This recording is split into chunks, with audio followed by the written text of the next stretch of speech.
Bienvenue à ma chaîne. Nous allons parler de confiance en soi. Alors, confiance en soi, d'où est-ce que ça vient? Pourquoi on a plus ou moins confiance en soi?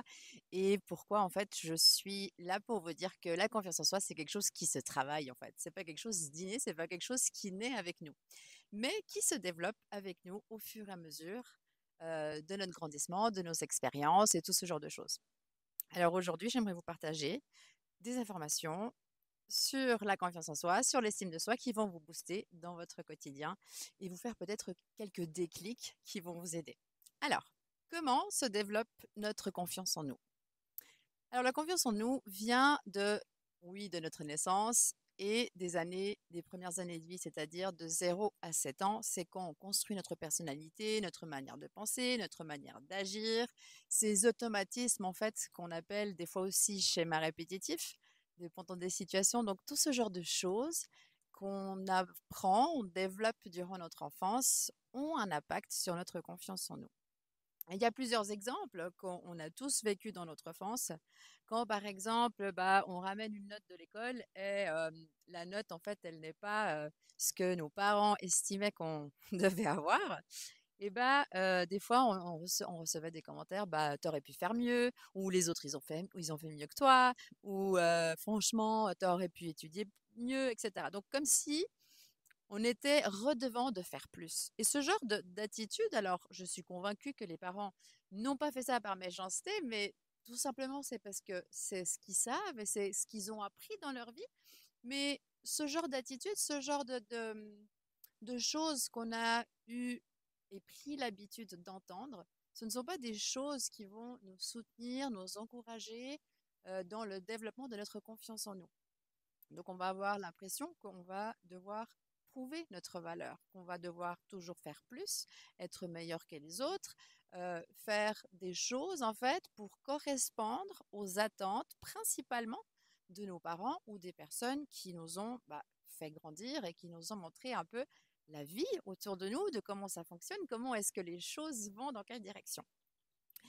Et oui, donc au fur et à mesure, ça c'est un exemple, mais il y en a plein d'autres, hein, que ça soit le prof d'école qui te dit mais t'as rien compris, t'es bête, mais t'es stupide, ou etc. Ce genre de reproches, remarques qui paraissent un peu inoffensives en fait pour finir, parce que ce n'est pas rien de très méchant, mais qui influencent énormément notre vie, notre confiance en nous au long de notre vie. Et à partir de là, on part du principe que nos parents, ce sont nos références. Euh, mais ce qu'il faut aussi savoir et ce qu'on vient à découvrir après avec le temps et on apprend en fait avec la vie, c'est que on ne peut pas se fier à ce que nos parents savent uniquement. Ça veut dire que tout ce qu'ils disent, ça peut être bon ou pas bon, peu importe, c'est leur croyance, leur manière de vivre leur vie. Donc, nous, notre rôle, c'est prendre ce qui nous correspond. Quand on est petit, on n'a pas le choix. Et on arrive à un certain âge où on fait nos propres décisions, on met nos propres limites, on fait nos propres choix de ce qu'on veut, ce qu'on ne veut pas, ce qu'on accepte et ce qu'on n'accepte pas. Sauf que on a tellement été habitué à accepter des choses que avant on n'aurait pas voulu accepter, mais qu'on a automatisé ça parce que c'est l'éducation et puis qu'on veut être un bon enfant, on veut toujours faire mieux. Et du coup, on s'est mis un peu dans des cases. Et ces cases, en fait, elles peuvent être déconstruites une fois après à l'âge adulte ou quand la personne prend conscience qu'elle se limite elle-même avec des croyances qui ne correspondent plus à ce qu'elle pense au jour d'aujourd'hui, mais ce sont des croyances et des valeurs qui lui ont été éduquées, apprises, inculquées, et qu'aujourd'hui, on agit automatiquement sans se rendre compte que la manière dont on agit, en fait, aujourd'hui, n'est plus en accord avec ce qu'on croit de la vie, n'est plus en accord avec ce qu'on veut et ce qu'on ressent, en fait. Parce que sinon, on nous a appris, par exemple, dans des discussions entre familles, quand il y a des sujets un peu plus touchy, moins agréables, et puis ça part un peu dans la colère ou dans les cris, ou le ton de voix monte, et c'est parce que nous, on a été habitués depuis tout petit que au bout d'un moment dans une conversation, notre ton de voix va monter, puis on va commencer à s'énerver. Par contre, si au lieu de commencer à s'énerver, tout ça, et on se posait la question, mais est-ce que ça m'énerve vraiment en fait, ou c'est elle qui est en train de m'énerver avec ce fait qu'elle est en train de voilà, devenir folle avec la situation? Je ne sais pas si c'est clair ce que je veux dire, mais on a toujours le choix. Alors oui, étant petit, on n'a pas le choix parce qu'on est sous le toit de nos parents, on est dépendant d'une certaine manière. Mais une fois à l'âge adulte, on n'est plus sous leur toit, on n'a plus besoin de leur approbation. Alors oui, on peut leur demander de l'aide, on peut leur demander leur avis, mais c'est pas, on va dire, à eux, c'est pas leur responsabilité de faire que tu aies une vie heureuse et que tu sois heureuse dans ta vie en fait. C'est toi, tes propres choix qui font que un jour, tu pourras avoir confiance ou ne pas avoir confiance. Alors, ça c'est pour comprendre d'où est-ce que vient la confiance en soi. OK?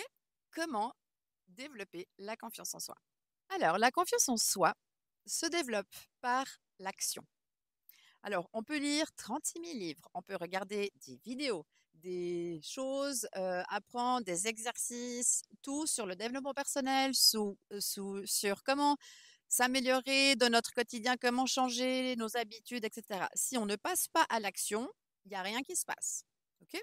Donc, imaginez qu'on va faire ça demain et ne pas le faire, c'est comme si on ne l'avait pas fait. Donc, il y a toujours zéro action. Où tout se joue, c'est on décide de faire, on l'applique et on le fait. Comment développer la confiance en soi?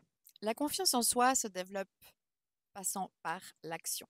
Si tu ne fais rien, il va pas avoir de changement dans ta vie. Et quand je dis rien, ça veut dire c'est changer tes habitudes, sortir de ta zone de confort, commencer à faire des choses que tu n'as pas l'habitude de faire.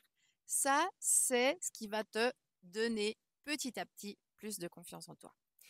C'est aussi te parler avec amour, parler comme si en fait tu étais un enfant, quelqu'un que tu apprécies beaucoup, comme si c'était ta meilleure amie, c'est te parler avec amour et bienveillance. Ça, c'est aussi quelque chose qui va te rassurer, qui va te soutenir. En fait, ce que tu réclames chez les autres, le soutien, l'amour et tout ça, c'est toi, c'est à toi de te le donner. C'est ton rôle, c'est ta responsabilité, ton bonheur. Ce n'est pas la responsabilité des autres. Donc quand on dit ah j'attends si mon copain il est heureux, moi je vais être heureuse. Bah c'est un, un gros poids que ton copain porte sur le dos.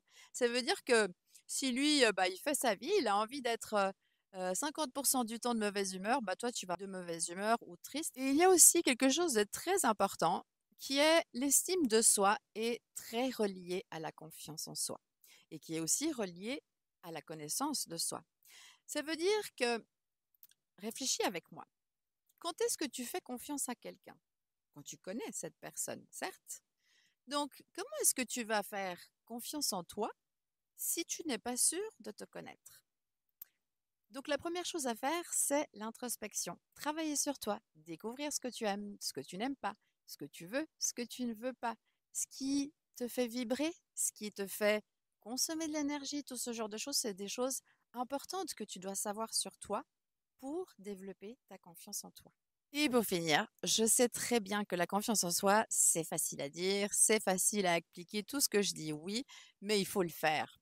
Oui, et c'est exactement pour ça que, en fait, je suis là pour vous aider, pour vous guider, parce que je sais que c'est difficile, je sais que il faut être motivé, il faut savoir et comprendre, en fait, qu'est-ce qui va nous apporter ceci, qu'est-ce qui va nous apporter bah, cette vitamine, cette cellule, cette énergie, ce bien-être, ce qu'on recherche en fait, hein, parce qu'on peut rechercher à avoir de la confiance en soi pour être plus en paix, on peut rechercher à avoir de la confiance en soi pour se développer professionnellement, on peut avoir de la confiance on peut vouloir avoir de la confiance en soi pour numéro beaucoup beaucoup trop de raisons, voilà.